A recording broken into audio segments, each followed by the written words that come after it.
Kesaksian Baradae sebut ketakutan kalau tak menembak Brigadir J. Saya yang ditembak, lalu dor. Kuasa hukum Barada Richard Eliezer atau Baradae, Deolipa Yumara mengungkapkan, proses saat kliennya itu menembak Brigadir Yosua atau Brigadir J di kediaman Irjen Ferdy Sambo. Baradae, kata Deolipa, hanya menerima perintah dari atasannya untuk mengeksekusi Brigadir J. Apalagi, Baradae merupakan prajurit Brimob yang tunduk pada atasannya. Pasalnya, menurut pengakuan kepada Deolipa, saat itu Baradae merasa ketakutan saat menjalankan perintah atasannya itu.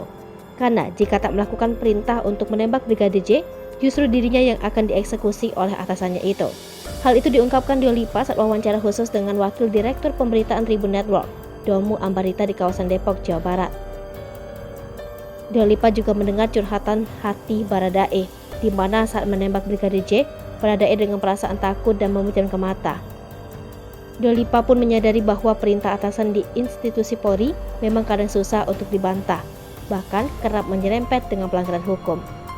Ia juga mendapat cerita dari Baradae bahwa peristiwa penembakan Brigadir J terjadi di rumah dinas Irjen Ferdy Sambo di Kompleks Polri Duren 3. Peristiwa penembakan itu, kata Deolipa, menceritakan ulang perkataan Baradae, terjadi begitu cepat dan hanya beberapa menit.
Hai pemirsa Sri Popo TV, jangan lupa komen, like, dan subscribe, serta tonton terus berita-berita terupdate lainnya ya.